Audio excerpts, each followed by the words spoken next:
这呀，最主要是南方嘛，这种都晒得好的嘛，早晨的。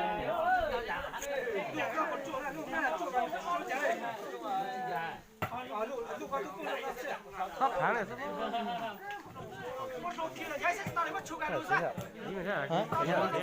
姐呢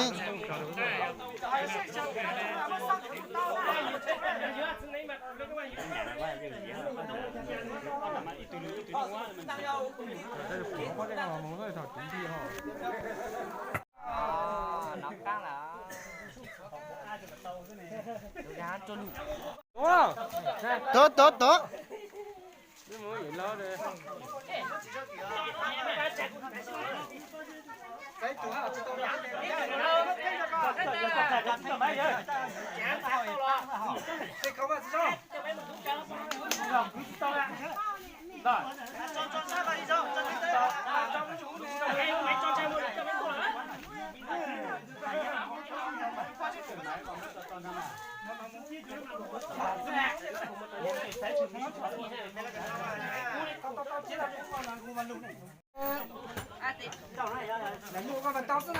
Đi cho trông của trông em cho nào con.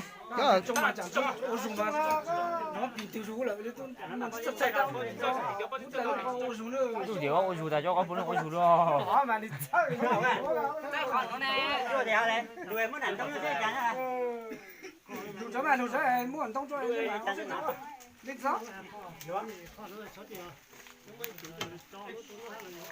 Được bảo có tao chế đấy là kiểu nó chỉ giỏ thôi. tôi bảo cái gì đó thì chỉ giỏi na. Ít là thì cho con thì chúng món chúng tôi kéo có chỉ cho sát tiểu à Thôi anh em cho cái này sang đi. mới được con mới là lôตัวnày cho ba này lúc khởi sót khởi lúc con cái thế ha Lúc Chẳng lúc của vẫn mua băng à? mới cho lúc khi Mua lúa băng á. mua tiểuตัวnày lúc có ít tàu. Cho chủ đủ luôn đi. Cái à, khi ông lá Khi ra chết nó. Thôi vẫn phải dùng cái này phụ đấy. Sai tao.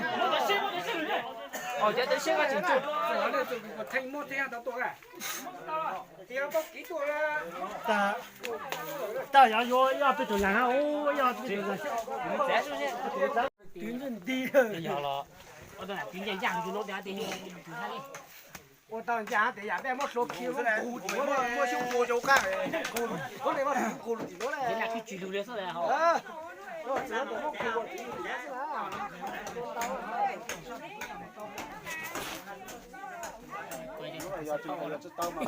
Ta khen có khen. ha đấy thầy chỉ bọc ha đấy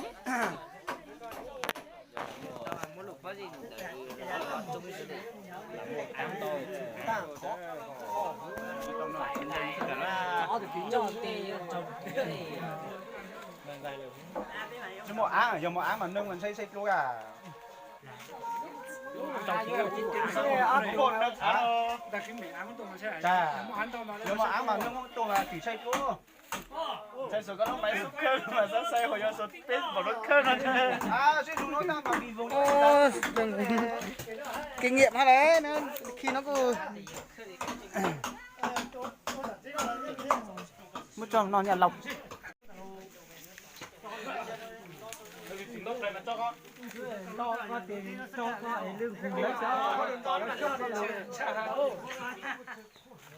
tao tìm một tí muộn tung nó thả nó cho nó thả nó ai ra này tao lên thế nữa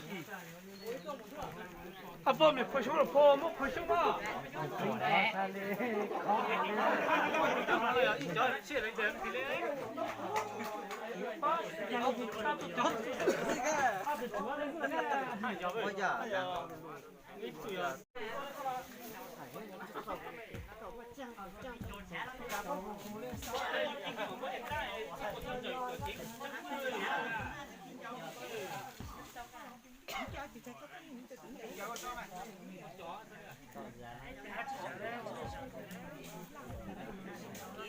cho nó ra là phải.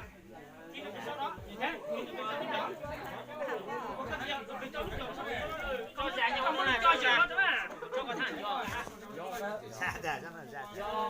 hai bằng quê thì bây giờ anh em sai tao ra cái con lợn tao này bắt tiêu to đi bắt tiêu rồi Trắng tơ. Trắng tơ. Thì cô hả? Mua giọt lúa cá xử lý cho, mua lúa cá cho sao xử trồng à? À xử xử nè. Sao mà xử trồng nhà nhà sao đấy?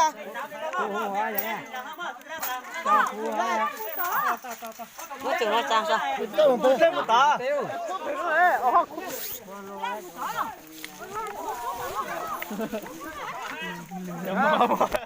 Qua nhặt đúng ơi.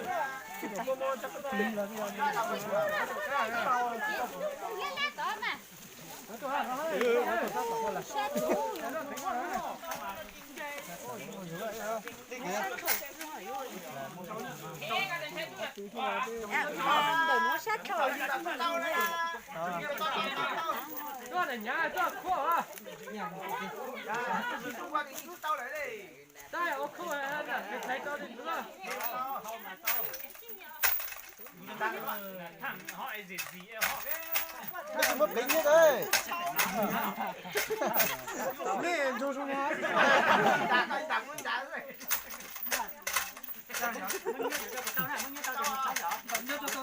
Có mà sang hủ nè. nghe hú hỏng á Được cái thuốc gì đó đây.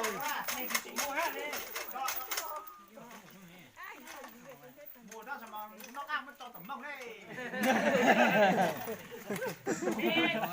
tao để thấy nó cú đi hàng tao là tao này có tụi tao Mất thì nó này có nó giúp của nó qua cái một chút nó chó làng cái tao tụi ốp nó tụt chút tụi kia tao rồi. Giờ chúng tao mà mất tụt lên nó. Dạ thế tôi pi linh của chú hết rồi này. nó lên mặt chính phong mừng dỗ cho đấy tu nó tao nó bây giờ mình chơi làm đủ làm gì mua cái này làm gì nó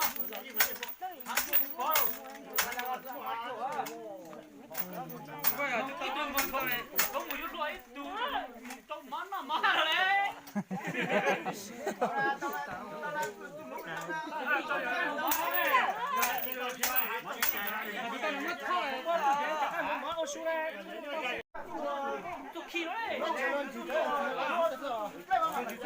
Ôi giờ chui bảo không à? Giờ trở đây. Sáng thì họ tụi nó. Luôn cho nó. Tụi nó món thế nào tụi nó? tụi nó sẽ tụi món thế rồi Món thế rồi sao tôi phát nó được.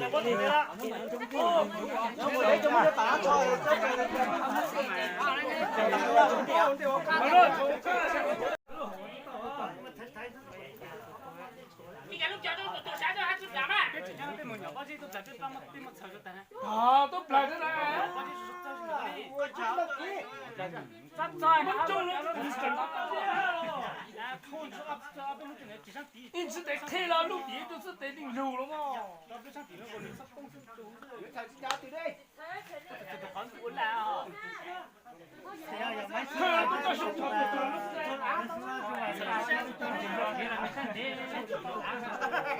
对，别晒路边得多的了。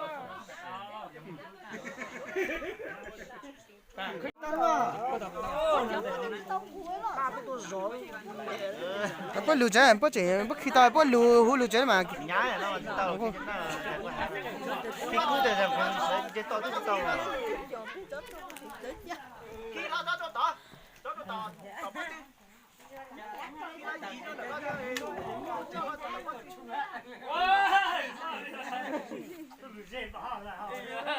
Bây giờ là chủ đó biết cứ cho nó để mất thái kén nó nói con. Nó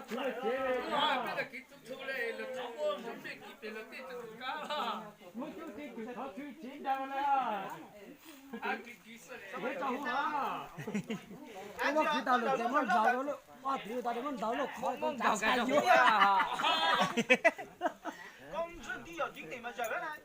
một chút này là cái nào một đấy Mấy chú đây là nó ơi sao này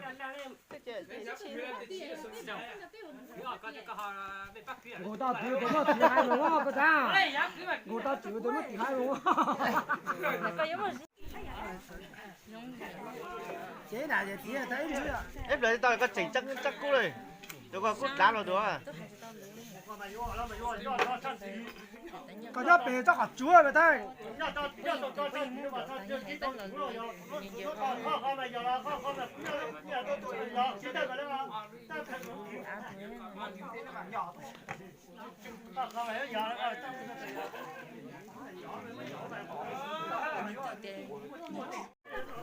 Nó sắm tủ kia hơn nữa.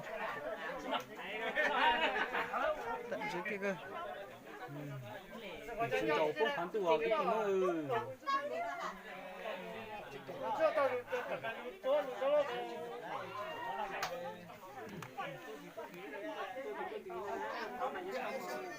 Lên trên.